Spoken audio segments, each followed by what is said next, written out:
Les routes de la soie sont multiples et parcourent plusieurs continents, de l'Asie à l'Europe en passant par l'Afrique.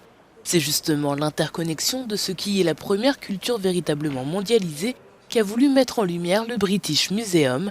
Une nouvelle exposition intitulée Routes de la soie rassemble une vaste collection d'objets provenant de divers pays. Les gens sont peut-être habitués à l'idée que la route de la soie est une route commerciale unique entre l'Est et l'Ouest. Mais dans cette exposition, nous présentons une vision assez différente. Nous l'appelons route de la soie au pluriel. Le pluriel est important car nous la présentons plutôt comme un réseau de routes qui se chevauchent et qui relient les communautés d'Asie, d'Afrique et d'Europe dans toutes les directions, non seulement par voie terrestre, mais aussi par voie fluviale et maritime.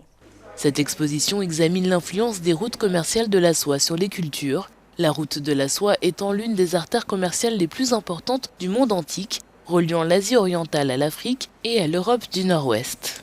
Il s'agit d'une peinture murale associée à un groupe connu sous le nom de Sogdians, qui étaient de grands commerçants le long des routes de la soie à cette époque, parcourant de très grandes distances. Nous avons des traces de leur passage, par exemple de la Chine à l'Inde et au Moyen-Orient. Cette peinture murale montre une procession comprenant des chameaux que l'on pourrait s'attendre à voir dans un spectacle de la route de la soie, mais aussi des éléphants et des personnes venant de différentes parties du monde qui se rendent tous à un tombeau ancestral d'où provient cet objet spectaculaire. Cette exposition vise à dissiper les mythes et à mettre en lumière les histoires qui se cachent derrière ce réseau commercial majeur, des histoires humaines, voire des tragédies qui jalonnent ces routes de la soie. Cette princesse d'un royaume oriental cachait des œufs de verre à soie et des graines de mûrier dans sa coiffe afin de les faire passer en contrebande dans son pays, au royaume de Khotan.